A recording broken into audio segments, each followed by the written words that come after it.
Hi, this is the first of 3 videos from the Chapter 2 Perception from our speech text. So this video will give you an overview of the perceptual process, the 5 stages, and also apply it to communication. Okay, so what is perception? It's the process by which you become aware of the world through your senses. I like to give this quick background on philosophical thinkers and the idea of perception. So imagine Aristotle walking along with his students, as they did in those days, walking along, and he finds a stick, and he picks up the stick, and he asks, is this stick straight? And, of course, they have to do is questions like what's really straight, things like that. But essentially, they determine, yes, my eyes are telling me this stick is straight. He lifts his robes gently into the water. He puts the stick into the water and he says, is the stick straight? Well, now the students have something to discuss because the stick looks bent. So the object then is one thing, what you experience through your sense organs, according to Aristotle. In other words, the eyes. However, there is this potential of knowing the stick is bent or what the stick is, but then there's actual knowing. Our perception would say, but the stick is bent. It's when I put it in the water. So he's pulling it in and out of the water, straight bent. But your eyes are telling you. So what does that mean about our perception, about what we take in? Okay, fast forward. Descartes. Descartes is the one who said, I think, therefore I am. He was the one who kind of started the whole idea of rationalism, our whole idea of how our scientific method goes, right? This idea of radical doubt. It's not enough to think you know, and you sure as heck can't trust your perceptions. And this is how he came up with this idea through his radical doubt process. So he would ask you right now, how can you be sure you are observing this PowerPoint and listening to this video? How can you be sure? And he would argue with you, you can't be sure. How do you know? You can't trust your perceptions. There could be a great madman, is how he put it, a madman who is set like a master puppeteer who is setting all of this up. So in a current way, I would ask you to think about the movie The Matrix. That was the whole premise. You can't trust what's around you and what you are perceiving because none of it was real.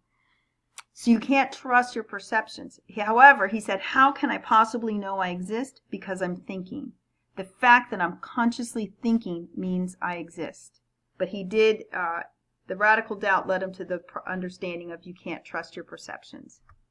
John Locke, tabula rasa, right? We are born a blank slate. And that whole idea of the only way we know things or learn things is through our perception, is through our experiences.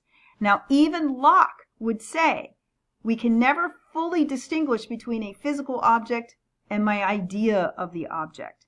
Okay, so for example, he'd say you have this lemon and I can see the yellow and I can feel the texture of the skin and feel the juice and I can taste the juice and right?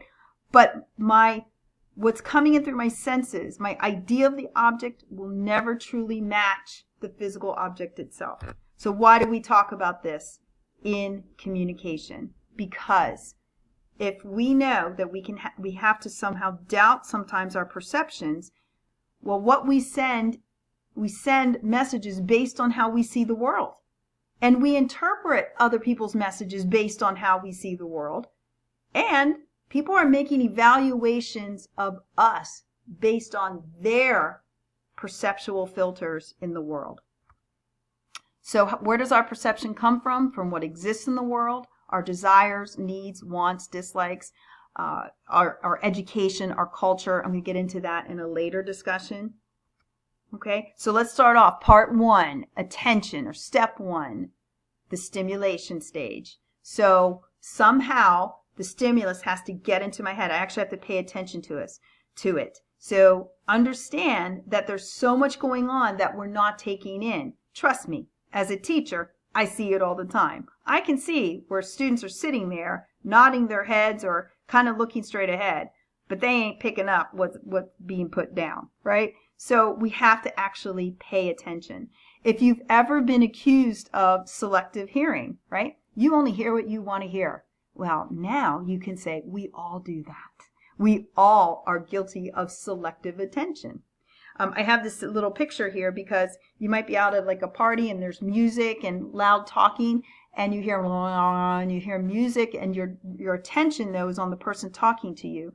But let's say your name is Sally, and all of a sudden you hear those two syllables, and then Sally, your head is going to turn, and you're going to hear that. Okay.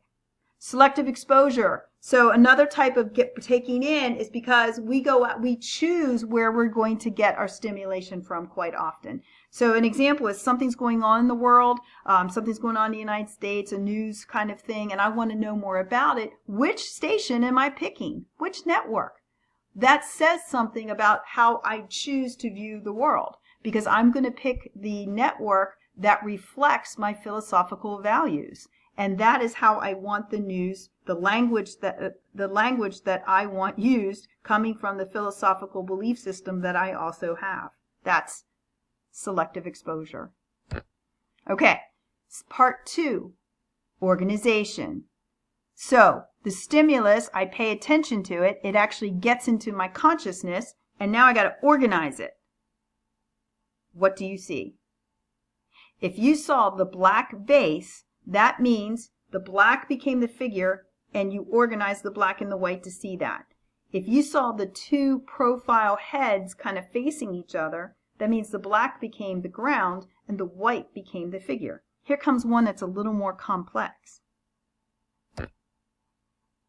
Okay, you may have seen this before. So first, you just get faced with all these black and white squiggles and blocks, and then you start to organize it and make some kind of sense of it. Like if you saw an old lady, maybe you saw the old lady right here, big nose, right here, her eye, her chin and mouth, and her big hat thingy, scarf hat thingy, right?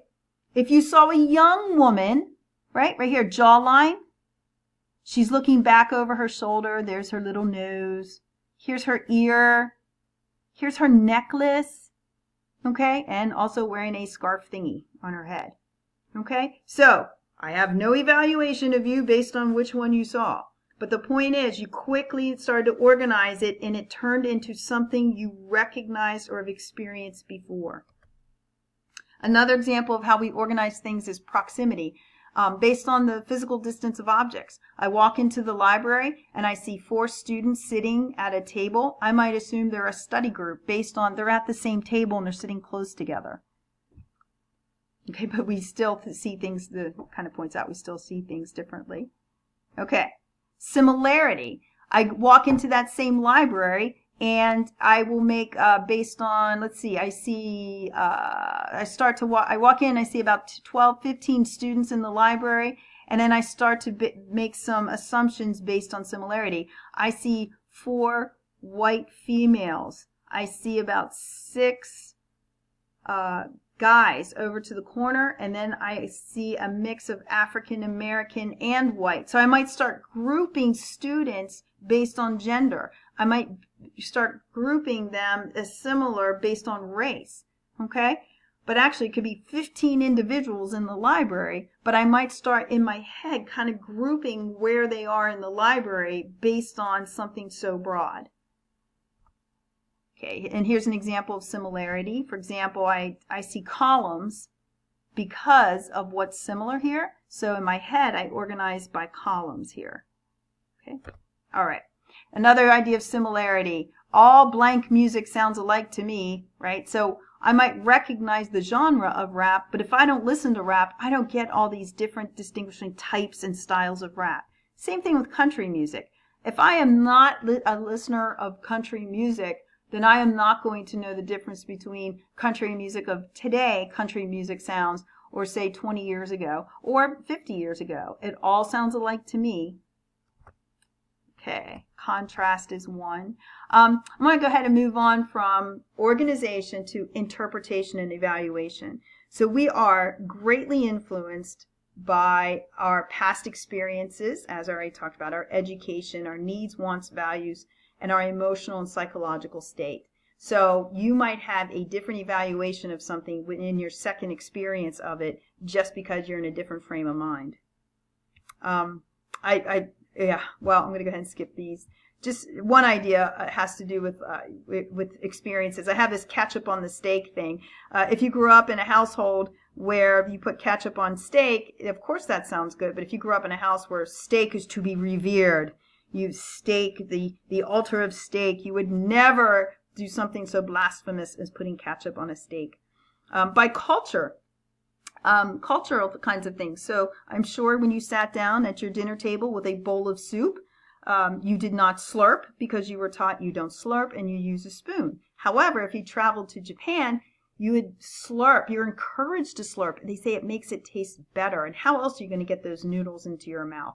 And then you pick up the giant bowl and you drink the broth. Okay? And it's not, you don't walk out of a ramen shop going, wow, they have terrible table manners, right? It's a difference based on culture. Okay, memory. I'm going to move forward here for the sake of time. Yeah, sorry, gang. I'm going to move past these for just a second. I want to talk about all these. Once I have my experience with this perception and it's in my memory, remember that it doesn't come back out the same way it went in. Every recall is a reconstruction. So I go on vacation with, I went to an Ocean City vacation, and I'm talking to Sarah about my trip. And Sarah was talking about the shopping and the restaurants and the clubs. And I'm like, yeah, it was so awesome. I went there too, and I had such a good time. And we're talking about our awesome trip. I talked to Scott, and Scott talks about how it was raining. And he didn't get to go to the beach very much. And they had fishing trips planned, and they had all this stuff. And I go, yeah, oh my gosh, I was there on a rainy week. And we only had 2 beach days. It stunk. Am I lying? No. I am in that communication context recalling exactly what happened, and I'm bringing out in a different emotional, psychological context as well. So here we are at the perceptual process. This is just a recap. So we had attention, and in the attention is, or I called it the stimulation stage. The stimulus has to get into your head through one of your sensory organs. Okay, under attention, we talked about selective attention.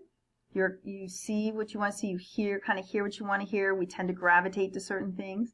And selective exposure. I use the channels as an example. Another example could be you love Chinese food, so you always hit the Chinese restaurants. Okay? All right, organization. If you remember figure and ground, or once the stimulus gets into your head, we have to organize it somehow to make sense of it. A lot of times that's based on schemata. You won't be tested on that term, but the idea of things we've already experienced, we make comparisons to something we've already experienced, or we contrast it to something. Then we interpret it and evaluate it. We make meaning, decide if it's good, bad, what have you. It goes into our memory, but not entirely exactly the same, because we are not computers, and we recall things, but our recall is always a reconstruction of that original experience. Okay, and that is the perceptual process, and we talk about this in communication for those reasons mentioned earlier, that our interactions with people are based on our perceptions, how we react to people, how they react to us, and the choices we make in our communication.